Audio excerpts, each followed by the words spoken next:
गरम भातावर शेंगदाण्याची आमटी, आहा, मन तृप्त करणारी रेसिपी। तुमची लाडकी सारा किचन रेसिपी मध्ये तुमचं खूप खूप मनापासून स्वागत। मग मंडळी, सगळ्यांना महाशिवरात्रीच्या हार्दिक हार्दिक शुभेच्छा। गरमागरम सुगंधी भात आणि झणझणीत आमटीचं हे कॉम्बिनेशन म्हणजे उपासातील खरी मजा। हलकं, पोटभर आणि मन तृप्त करणारी ही पारंपरिक चव प्रत्येकाला आवडणारी आहे। एकदा नक्की करून बघा, उपासही स्पेशल होईल। मग मंडळी, तुम्ही पण बनवा की ही रेसिपी। बनवूया गरमागरम वऱ्याचा भात आणि झणझणीत शेंगदाण्याची आमटी। साधं, सुगंधी आणि अगदी घरगुती चवीचं हे कॉम्बिनेशन उपासात पोटभर समाधान देणारं आहे। चला तर मंडळी, आपण पण बनवूया की उपवासाचं शेंगदाण्याची आमटी आणि वरईचा भात। बघूया ह्याचं साहित्य। वरईचे तांदूळ, शेंगदाणे, तूप, हिरव्या मिरच्या, चवीनुसार मीठ। चला तर मग वेळ न घालवता बनवूया की ही रेसिपी। एक पळी तूप टाकणार आहे कढईमध्ये। आपल्याला वरईचे तांदूळ चांगले भाजून घ्यायचे आहे। वरईचे तांदूळ टाकून घेऊया। 1 ते 2 मिनिटं वरईचे तांदूळ आपल्याला भाजून घ्यायचे आहे। आता बाजूला इथे मी पाणी गरम करायला ठेवलेलं आहे। आपल्याला भातामध्ये गरम करूनच पाणी टाकायचंय। आता 1 वाटी वरईचे तांदूळ घेतलेले, तर इथे मी 2 वाट्या गरम पाणी घेतलेलं आहे। तर आता आपण ह्याच्यामध्ये टाकूया। गरम पाण्याचाच वापर करायचा म्हणजे भात छान शिजतो। चवीनुसार आपल्याला मीठ टाकायचं आहे आणि भात शिजण्यासाठी ठेवायचा आहे।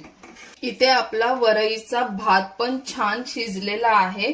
तुम्ही बघू शकता, हे बघा मस्त नरम झालेला आहे। आता ह्याला मी 2 ते 3 मिनिटावर बारीक गॅसवर शिजवलेला आहे। आता भात पण आपला झालेला आहे। गॅस बंद करूया। कढई ठेवलेली आहे। आता त्याच्यामध्ये आपल्याला हे शेंगदाणे भाजून घ्यायचे। आपल्याला शेंगदाण्याची झणझणीत अशी आमटी बनवायची आहे। शेंगदाणे छान असे खरपूस भाजून झालेत, ताटामध्ये काढून घेऊया। शेंगदाणे आता थंड होण्यासाठी ठेवूया। कढईमध्ये मिरच्या बारीक करून घेतलेल्या आहेत, त्या थोड्याशा हलक्या भाजून घ्यायच्या आहेत आपल्याला। मिरच्या छान हलक्या डागी होत आल्या की थोडंसं आपल्याला वरून तूप सोडायचं आहे। मिरच्या छान भाजून झाल्या। आता मी या खलबत्त्यात काढून घेते। मस्त गावरान स्टाईल मध्ये ठेचा करून आपल्याला शेंगदाण्याची आमटी बनवायची आहे। थोडंसं मीठ टाकूया आणि मिरची ठेचून घेऊया। मिरची छान बारीक ठेचून झालेली आहे। आता ह्याच्यातच आपल्याला शेंगदाणे पण ठेचून घ्यायचे आहेत बारीक। शेंगदाणे पण छान आपले ठेचून झालेले। आता हे ठेचलेली मिरची आपल्याला ह्या तुपात टाकायची आहे। मिरची पण छान परतली आहे। हे शेंगदाण्याचं कूट पण आपल्याला त्याच्यामध्ये टाकायचं आहे। चवीनुसार आपल्याला मीठ पण टाकायचं आहे आणि छान असं परतून घ्यायचं आहे। आता आपल्याला ह्याच्यामध्ये जितकं पातळ आमटी पाहिजे शेंगदाण्याची, तितकं आपल्याला पाणी टाकायचं आहे। अशी आमटी करून बघा, खूप छान होते। एकदम गावरान पद्धतीने आहे। माझी आई अशीच आमटी बनवायची। आहा, काय टेस्टी लागायची झणझणीत अशी शेंगदाण्याची आमटी। आता हिला आपल्याला 1 उकळी काढून घ्यायची आहे। मस्त उकळी आलेली आहे। हे बघा, जास्त काही शिजवत बसायचं नाही, एक छान अशी उकळी काढून घ्यायची आहे। आपली मस्त अशी झणझणीत शेंगदाण्याची आमटी तयार झालेली आहे। चला तर मग प्लेटमध्ये सर्व करूया।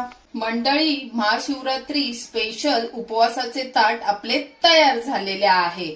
मस्त वरईचा भात, शेंगदाण्याची झणझणीत अशी आमटी, उपासाचे साबुदाण्याचे पापड आणि हिरवी मिरची फ्राय। आहा, रेसिपी तुम्ही पण बनवा ना। सारा किचन रेसिपीला सबस्क्राईब करा। व्हिडिओ आवडल्यास लाईक, शेअर, कमेंट्स करा।